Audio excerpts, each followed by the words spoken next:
Hello one and all, welcome back to my channel. My name is Loki and today we're going to be talking about the challenge that's taking social media by storm. The Dungeon 23 challenge.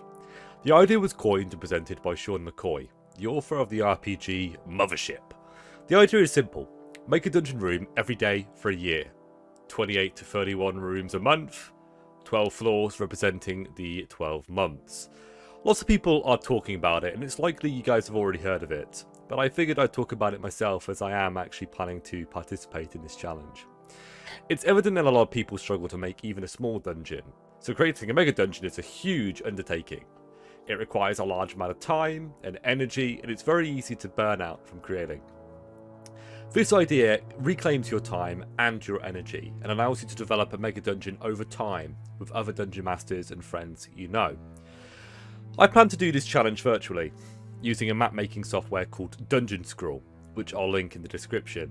I plan to build an acropolis that hosts dozens of ancient kings of a forgotten civilization.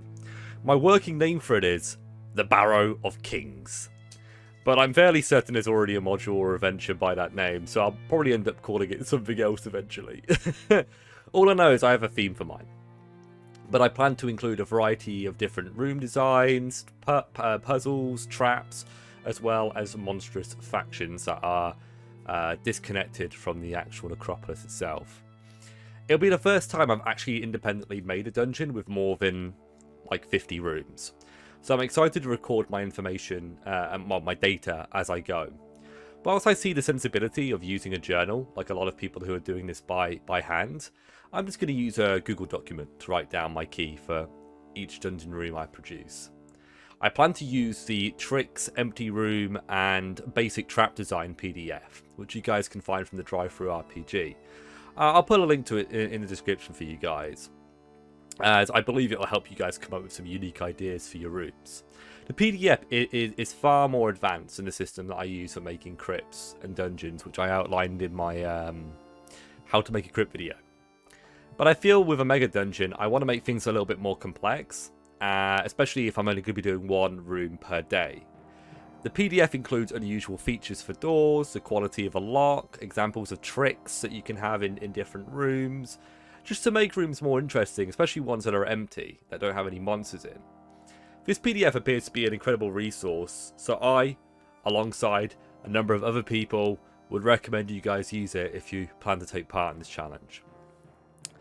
I think one thing that I really want to say is you don't have to stick with this for the whole of 2023 if you don't want to. Maybe you do it for 3 months or 6 months, maybe you just finish after 30 days, it's really up to you. Maybe you make a mega dungeon that has 6 floors rather than 12, or one big mega dungeon on one floor. It's really up to you to decide what you want to do, and develop a mega dungeon that feels right for your table. Sean McCoy has promoted this challenge to try and inspire you guys to pick up the quill and design something. That's all it is. I'll be publishing my progress on the challenge by uploading a new video at the start of each month on what I've made so far. I'll talk about my design choices, some of my favourite rooms, and what I'm planning to do moving forward. My eventual goal is to run this mega dungeon for my players that I'm running online in 2024 or 2025.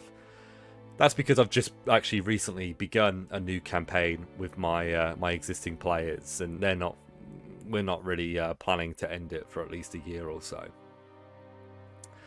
And I've already planned that my next campaign is going to be basically like a sequel for this one, and will take place probably a generation or 2 in the future. So I think the discovery of a new mega dungeon in the region could be pretty exciting for the players as well as the story. I really wanted to keep this video short and sweet today, as it's New Year's, and surprisingly I'm not feeling very well today. But I didn't want to end this year without wishing you guys all a happy new year. Thank you guys so much for all your support and helping me get to 1,000 subscribers. It's just been so crazy. I'll see you guys next time on Loki's Lair. Peace.